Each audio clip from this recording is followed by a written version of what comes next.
And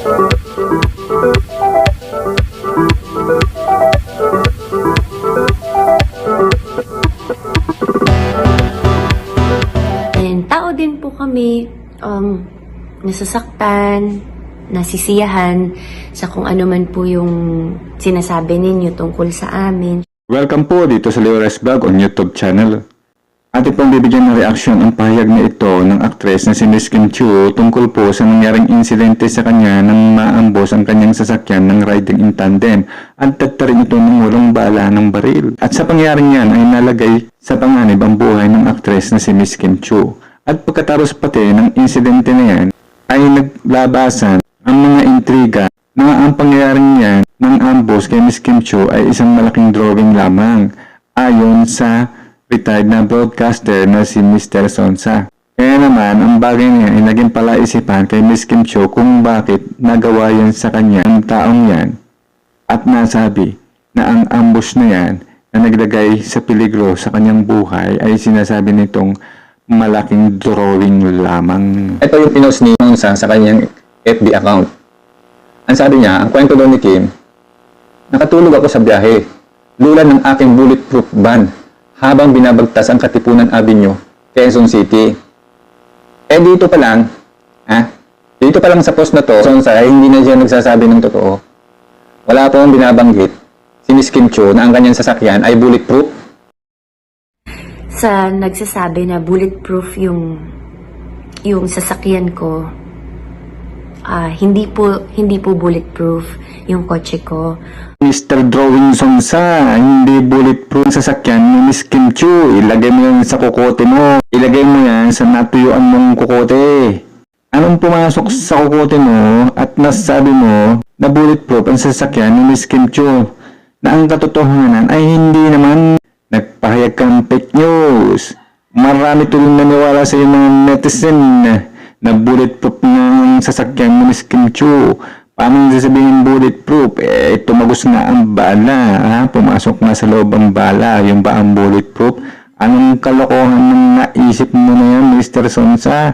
Kitang-kita naman na hindi bulletproof ang kanyang sasakyan. Yun sa YouTube, yung sinabi niya na fake ambush daw.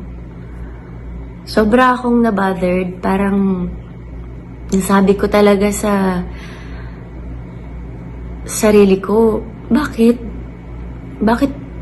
niya sinabi yun? Bakit may mga taong naniniwala sa kanya? At kayo namang mga naniniwala sa pahayag na yan ni Drawing Sonsa, baka natuyuan na rin kayo ng kokote. Kaya kayo ay magbago na. Kung mahirap paniwalaan ang sinasabi ni Miss Kim Chiu, ay dapat magpagamot na kayo. Ipagamot nyo na natuyuan yung kokote. At baka maging delikado pa yan sa inyong buhay. Lalong-lalo ka na, Mr. Drawing Sonsa. Dumating ako sa punto na, okay na. Huwag na natin siyang isipin. Hindi naman mahalaga kung ano yung reaction niya, kung ano yung gusto niyang palabasin.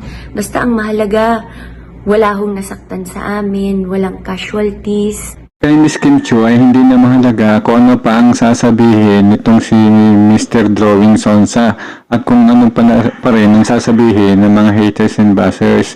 Basta ang mahalaga sa kanya ay ligtas sila. Nakakatuwa namang isipin o nakakatuwa namang malaman.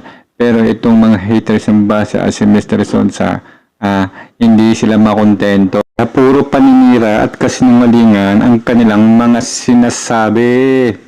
Gusto ko lang tanungin, kailangan ba talaga may matamaan, may mamatay, merong masaktan para sabihin nyo na totoo yung nangyari?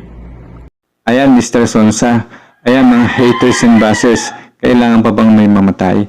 Kailangan pa bang mamatay si Miss Kim Chiu para masabi nyo na ang nangyari sa kanya ay makatotohanan at hindi isang drawing lamang at ito'y hindi planado at hindi scripted lamang.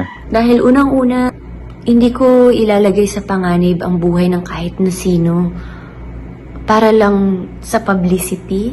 Kahit naman si Mr. Sonsa at ang mga haters at basher ay hindi rin nila magagawa na ilagay ang kanilang sariling buhay sa panganib kapalit ang publicity at kapalit ang kung ano man ang meron. Ay naku naman, Diyos ko po namang maawain.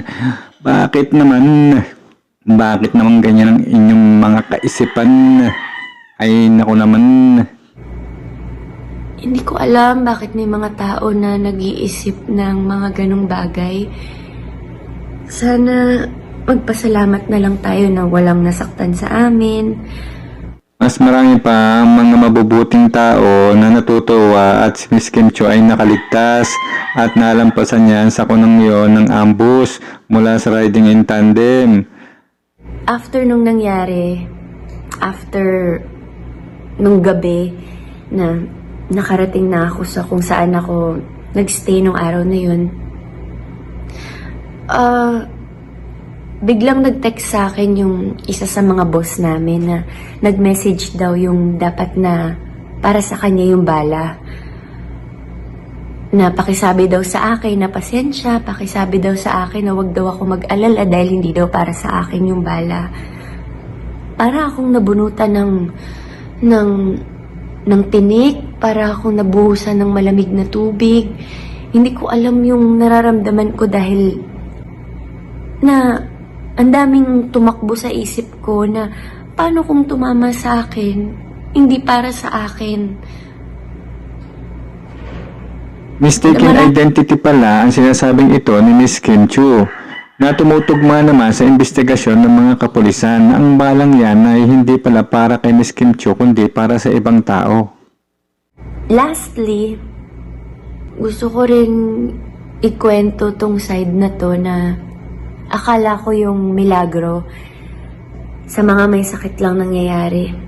Sa mga may sakit, hopeless cases, yung sa mga hindi magkaanak pero nagkaanak, sa mga sakit na hindi nagagaling pero gumaling. Akala ko doon lang applicable yung miracle.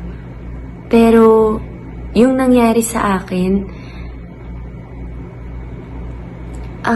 matatawag ko siya na milagro. Milagro yung nangyari sa amin.